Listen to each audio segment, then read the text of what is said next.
reason I'm here is to kind of show you the complexity and richness of the female capacity for sexuality. And basically to present a simple model, a roadmap, if you will, of how you can enhance yours or your female partner's sexual capacity. So this roadmap is based on a hierarchy of needs for sexual pleasure. And it's got foundational pieces and layers upon it, which I'm going to talk about to you in terms of what can inhibit or impede your sexual pleasure, how to overcome those things, building on those layers. When you're touching yourself, you are the receiver and the giver of touch. So you have to concentrate on your body. So a lot of people think that we are innately wired to be great lovers. Enthusiastic perhaps, but we aren't really wired to be good lovers. Sexual skills are learned, and if people think that they innately have them, that's not necessarily true. What's happened is that they've had practice and they've actually acted on the feedback that they've received. So one of the things in terms of gaining your sexual skills is to understand what your body actually likes, and do that through a lot of self-touch. Another interesting thing about understanding and gaining sexual skills is that's unique to female sexuality is the clitoris. And I love the clitoris because it's the only body part whose sole function is pleasure. And men don't have anything that's similar. Sure, they have a penis, and the head of the penis is very sensitive, but it's also used for urination.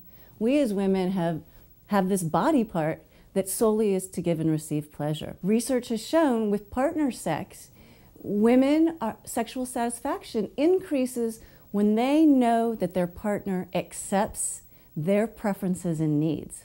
So the more that you can communicate and negotiate your sexual needs with your partner, it's going to result in increased sexual satisfaction for you. Let's talk about sexual fantasy and the way it can enhance your sexuality. So sexual fantasies, a lot of women are afraid to think about using sexual fantasy as an enhancement technique to make their sex lives better. But research has shown that 95% of people have fantasized at one time in their life.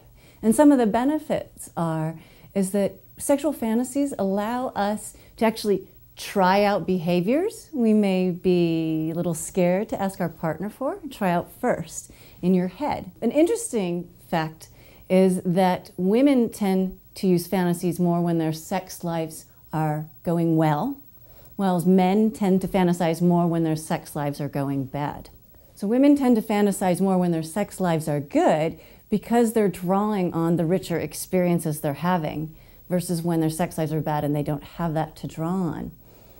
Another thing about sexual fantasy is that they're pretty common. And one of the most common fantasies, because people always say, well, I'm worried about fantasizing about someone else when I'm having sex. And who cares if you're fantasizing about someone else when you're having sex? You don't have to tell your partner.